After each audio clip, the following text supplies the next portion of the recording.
Hello students, आज के इस वीडियो में आपके एग्ज़ाम एसएससी जीडी या फिर रेलवे और एसएससी के एग्ज़ाम का एक काफ़ी इम्पोर्टेंट टॉपिक है। भारत का संसदीय व्यवस्था, पार्लियामेंट्री सिस्टम जो है उसको हम देखेंगे। ठीक है, इसमें क्या है कि जो भारत की विधायिका मतलब लेजिस्लेचर का जो स्ट्रक्चर है वो किस रूप में है, इसी टॉपिक को आज हम देखे आए हैं और इसी टॉपिक को आज हम पढ़ेंगे। वीडियो स्टार्ट करते हैं और देखते हैं। इंडियन लेजिस्लेचर में भारत की विधायिका जो है उसको हम दो पार्ट में देखेंगे। एक हम देखेंगे संघीय विधायिका जिसको हम लोग कहते हैं संसद, और दूसरा देखेंगे हम लोग राज्य विधायिका। क्या? राज्य विधायिका, जिसको हम लोग राज्य विधानमंडल कहते हैं। ठीक है, तो पहले हम अपना संघीय जो स्ट्रक्चर है विधायिका का हमारा, ठीक है, उसको हम समझने की कोशिश करेंगे थोड़ा सा। तो भारत में जो यूनियन लेवल पर जो सिस्टम है, जो वहां पर हम क्या देखते हैं कि हमारी संसद है, और जो संसद है हमारी वो हमारे तीन इसके प्रमुख हिस्से हैं। कौन कौन? राष्ट्रपति, राज्यसभा और लोकसभा। ठीक है, राष्ट्रपति, राज्यसभा और लोकसभा। भारत की जो संघीय विधायिका है, जो संसद कहलाती है, उसके तीन पार्ट हैं, राष्ट्रपति, राज्यसभा और लोकसभा। ठीक है, यहां पर मैं आपके चाहे आर्टिकल भी शामिल कर दूं कि भारतीय संविधान में जो संसद का प्रावधान किया गया है वो किया गया है अनुच्छेद 79। याद रखेंगे, आर्टिकल 79। ठीक है, भारत में जो राष्ट्रपति के बारे में बताया गया है वो बताया गया आर्टिकल नंबर 52, और जो राज्यसभा का प्रावधान किया गया है वो किया गया है आर्टिकल 80 में, और लोकसभा का जो प्रावधान किया गया है वो किया गया है 81 में। ये चीज आप लोग थोड़ा समझेंगे इस चीज को। ठीक है, आर्टिकल भी बहुत इंपॉर्टेंट है, आर्टिकल भी आप लोग देख लेंगे। ठीक है, अब हम बात कर रहे हैं, पहले राष्ट्रपति है, अलग टॉपिक है, हम इसको दूसरे वीडियो में इसको जरूर हम देखेंगे, लेके आएंगे आपके लिए। राज्यसभा से स्टार्ट कर रही है। जो राज्यसभा है हमारा, इसको जिसके लिए आर्टिकल है संविधान में 80, इसको उच्च सदन बोला जाता है, अपर हाउस। ठीक है, इसके अलावा जो राज्यसभा है इसका एक अदर नेम है, दूसरा नाम भी है। क्या नाम है? Council of states. ठीक है, काउंसिल ऑफ स्टेट भी राज्यसभा को बोला जाता है। अब यहां से जो क्वेश्चन काफी बार हमने देखा है एग्जाम में, जो उनके जो मेंबर है वहां से निकल के आता है, तो इसमें कुल टोटल कितने मेंबर हो सकते हैं? तो ध्यान रखना है, इसमें जो मेंबर हो सकते हैं 250 हो सकते हैं, जिसमें से 238 जो मेंबर होंगे इलेक्टेड मेंबर होंगे, निर्वाचित सदस्य होंगे, और 12 जो सदस्य आएंगे इसमें वो कैसे होंगे? मनोनीत। ये मनोनीत कहां से होंगे? ये होंगे कला, साहित्य, विज्ञान और समाज सेवा की फील्ड से आएंगे, जिनको राष्ट्रपति मनोनीत करेगा। ध्यान रखना, ये 12 सदस्य हैं, इनको मनोनीत कौन करेगा? भारत का राष्ट्रपति ही मनोनीत करता है। ठीक है, एक चीज यहां पर और देखना, जो हमारा राज्यसभा जिसको हम लोग अपर हाउस, उच्च सदन कहते हैं, ये हमारी संसद का स्थायी सदन भी कहलाता है, परमानेंट हाउस भी होता है। ठीक है, इसके जो सदस्य होते हैं, इनके सदस्यों को जो कार्यकाल होता है, इनका कार्यकाल होता है 6 ईयर, 6 वर्ष का इनका कार्यकाल होता है राज्यसभा के मेंबरों का। ठीक है, और इसकी प्रमुख विशेषता होती है क्या? कि ये सारे सदस्य एक साथ रिटायर नहीं होते हैं। क्या होता है कि हर 2 वर्ष में 1/3 सदस्य हट जाते हैं, यानी कि रिटायर हो जाते हैं, और उनकी जगह पर नए सदस्य चुनाव के द्वारा या मनोनीत के द्वारा आ जाते हैं। ठीक है, इनके सदस्यों का कार्यकाल 6 वर्ष होता है, पर वो एक साथ सभी नहीं हटते हैं। हर 2 साल में उस सदन के 1/3 मेंबर रिटायर होते हैं, और उनकी जगह पर नए सदस्य निर्वाचित होकर आ जाते हैं। ठीक है, राज्यसभा का सदस्य होने के लिए क्या क्वालिफिकेशन होनी चाहिए? ठीक है, तो ध्यान रखना, सबसे मैंने क्या है, भारत का नागरिक हो वो व्यक्ति, और उसकी एज मिनिमम कितनी होनी चाहिए? 30 ईयर की एज होनी चाहिए, 30 साल की उसकी मिनिमम एज होनी चाहिए। ये राज्यसभा का सदस्य होने की बेसिक प्राइमरी क्वालिफिकेशन होनी चाहिए। जो संसद का दूसरा सदन है लोकसभा, जिसके लिए संविधान में आर्टिकल नंबर 81 में प्रावधान किया गया है, उसके बारे में बताया गया है आर्टिकल 81। जो लोकसभा होता है हमारा, जिसको हम लोग क्या बोलते हैं? निम्न सदन।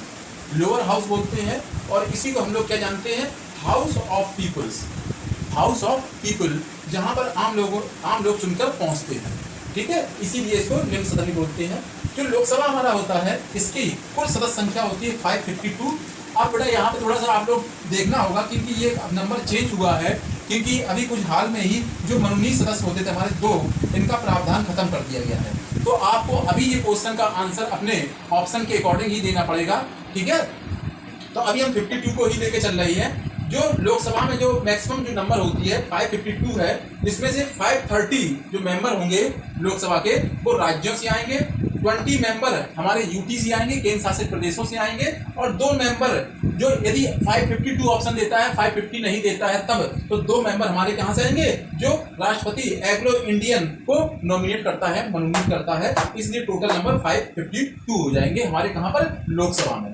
ठीक है, जो लोकसभा के मेंबर होते हैं, इनका चुनाव कैसा होता है, प्रत्यक्ष इलेक्शन होता है, डायरेक्ट इलेक्शन होता है, प्रत्यक्ष निर्वाचन होता है, जिसमें भारत के आम लोग इनको डायरेक्ट चुनते हैं। ठीक है, राज्यसभा में नहीं होता है। राज्यसभा में जिनको हमने वोट दिया होता है अपने विधायकों को, वो विधायक है, राज्यसभा के मेंबरों को चुनते हैं, इसलिए वो हो जाएगा अप्रत्यक्ष चुनाव राज्यसभा के मेंबरों का। पर लोकसभा के मेंबरों का चुनाव कैसा होगा, प्रत्यक्ष होगा, ठीक है, डायरेक्ट इलेक्शन होगा।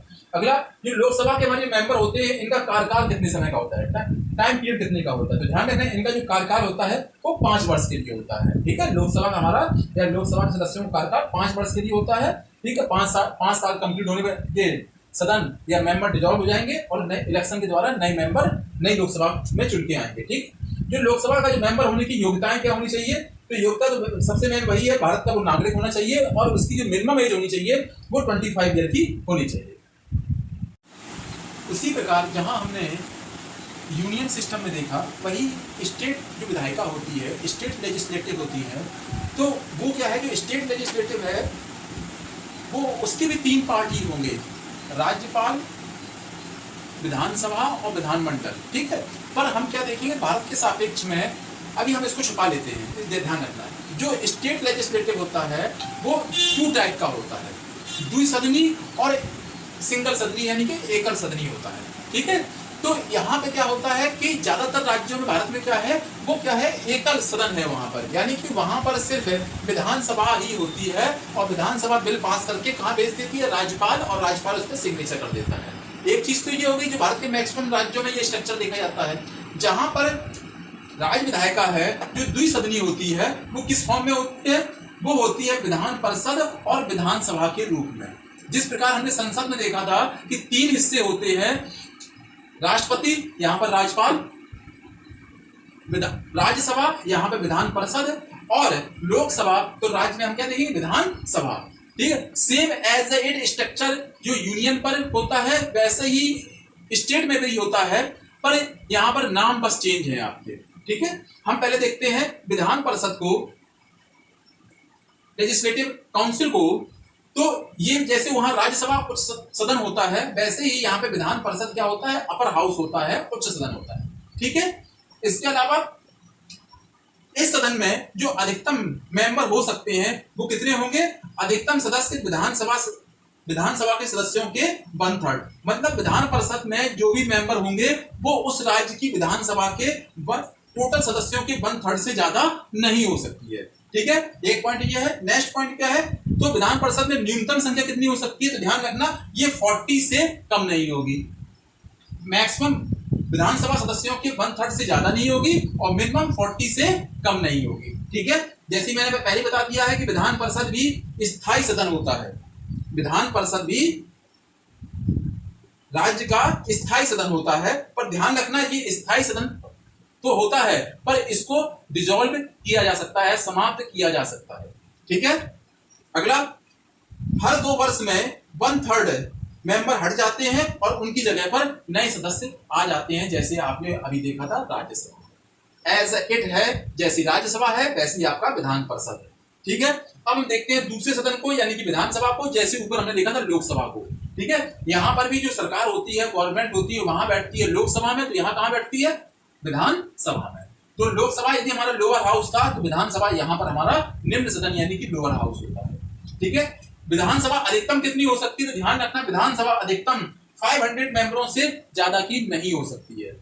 अधिकतम 500 सदस्यों से ज्यादा नहीं हो सकती है और न्यूनतम 60 से कम नहीं हो सकती, 60 मेंबरों से कम नहीं हो सकती है। और इसका कार्यकाल कितना होता है? 5 वर्ष का। हाँ, यहाँ पर विधान परिषद है, मैं बताना भूल गया, जो विधान परिषद होता है तो इनके सदस्यों का कार्यकाल कितना होता है? 6 वर्ष, सेम उसी तरह जैसे आपने ऊपर राज्यसभा को देखा था।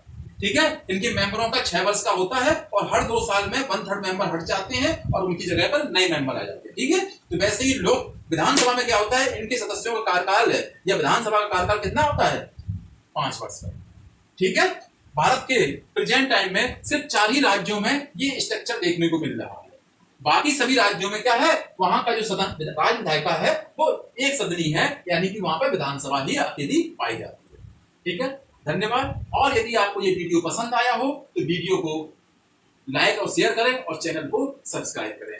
साथ ही एक चीज और ध्यान रखना आप लोग कि ये जो मैं टॉपिक आज आपके लिए जो लेके आया हूं, ये आपके आने वाले सभी एग्जामों के लिए काफी महत्वपूर्ण है। इतने बड़े पार्ट से आप हर एग्जाम में 1 क्वेश्चन या 2 क्वेश्चन तो आपको मिलना अनिवार्य ही होते हैं। धन्यवाद।